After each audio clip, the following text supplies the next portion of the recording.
1897 జనవరి 23 ఈరోజు మన భారతదేశ చరిత్రలో ఎప్పటికీ నిలిచిపోయిన రోజు. ఎందుకంటే ఈరోజు our great freedom fighter Subhash Chandrabose గారి పుట్టినరోజు.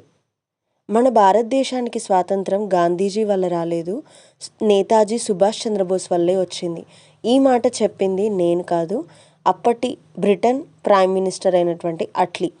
అప్పట్లో టఫెస్ట్ ఎగ్జామ్ అయినటువంటి ఐసీఎస్లో డిస్టింక్షన్లో క్వాలిఫై అయి కూడా బ్రిటిషర్స్కి సేవ చేయడం ఇష్టం లేక ఆ పదవికి రాజీనామా చేసి ఆజాద్ హింద్ ఫౌజ్ని స్థాపించి ఆర్మీలో చేరి ఎంతోమంది ప్రజలకు ఒకే ఒక్క మాటతో నినాదం ఇచ్చిన గొప్ప వ్యక్తి మన Subhash Chandrabose. Give me your blood and I will give you freedom. ఈ ఒక్క మాటతో దేశ ప్రజలంతా ఆయన వెనకే నిలిచి స్వాతంత్రం కోసం పోరాటం చేశారు.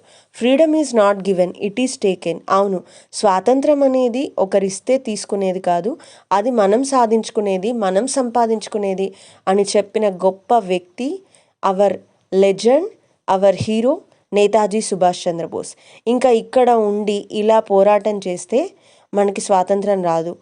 కాబట్టి వెంటనే ఇక్కడి నుంచి బయలుదేరి జర్మనీకి వెళ్ళి హిట్లర్ని కలిసి ఆయనతో మీరు మాకు స్వాతంత్రం విషయంలో సాయం చేయాలి, యుద్ధంలో మీరు మా ఆర్మీ గెలిచేలా మా ఆర్మీకి స్పెషల్ ట్రైనింగ్ ఇవ్వాలి అని చెప్తే ఆ మాటలకి ఎంతో ఇంప్రెస్ అయినటువంటి హిట్లర్, ఓకే తప్పకుండా నేను మీకు సాయం చేస్తాను, కానీ ఒక కండిషన్ ఏంటంటే మీ యుద్ధం అయిపోయిన తర్వాత మీరు మీ మిగతా జీవితాన్ని మా దేశంలో గడపాలి, మాకు సాయం చేయాలి అని అంటే దానికి సుభాష్ చంద్రబోస్ ఏమంటారో తెలుసా? మా దేశానికి గనక స్వాతంత్రం వస్తే నేను నా జీవితం మొత్తం ఇక్కడే ఉండి మీకు సాయం చేస్తాను అని చెప్తాడు. తన జీవితాన్ని పూర్తిగా దేశ సేవకే అంకితం చేసిన సుభాష్ చంద్రబోస్ జై హింద్ నినాదం రూపంలో ఎప్పటికీ నిలిచే ఉంటారు. కాబట్టి ఈరోజు సుభాష్ చంద్రబోస్ గురించి చెప్పకపోతే నాకు ఈరోజు పూర్తిగా అన్నట్టు అనిపించింది. అందుకే ఈ చిన్న వీడియో. ఈ వీడియో కనుక మీకు నచ్చితే please like, share and subscribe. Thank you.